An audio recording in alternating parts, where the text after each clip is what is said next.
Dr. Mark Changizi here with your Science Moment. Today I'm going to talk about censorship at Twitter. And I've shown you before data from my impressions over time. And you can see that I rose and rose and rose. And then somewhere after the Biden administration started to say, hey, we're coordinating with Twitter and Facebook and YouTube to censor our opponents to the mainstream narrative, COVID narrative. And then suddenly I started to fall, and I did so at YouTube as well, as you can see here. And of course, I was, temporarily suspended 2 times that year and permanently suspended by the end of 2021. And since then, temporarily suspended twice, but still deboosted such that you can't see what I tweet. It just says this is sensitive content, and many of my followers just can't see anything that I post. But so it was helpful to see those curves because by virtue of the large number of impressions per month, one gets some relatively smooth curves that one can see on that basis.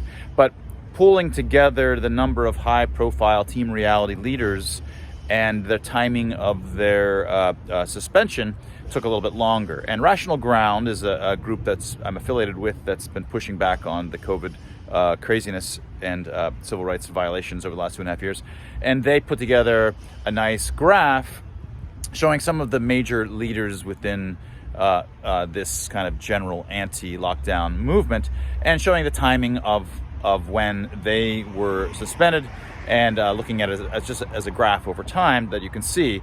And so you can see that there was a big pickup, a big disproportionate qualitative rise after the Biden administration got going on their censorship, and it coincides fairly reasonably to my kind of July-ish peak when they started to deboost me progressively more and more. As you saw earlier, you see roughly summer beginning to be rising in terms of the number of suspensions of the major figures who had tens or hundreds of millions of viewers, of followers, and of course, many hundreds and hundreds of millions of impressions that they would get per month, all gone, right?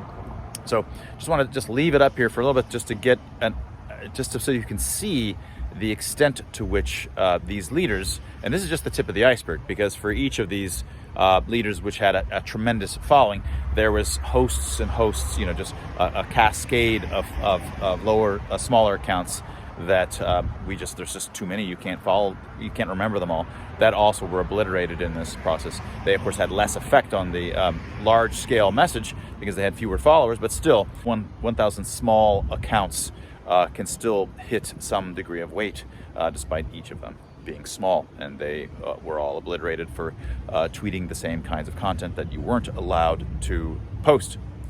And that was your quick science moment. If you're interested in defending free expression, if you're interested in supporting scientists that study and research free expression and the importance of freedom and how freedom itself depends upon free expression in our networks, take a look at Dr. Tim Barber and my research institute, the Free Expression Institute, freex.group, where that's what we study. Our first book came out this summer.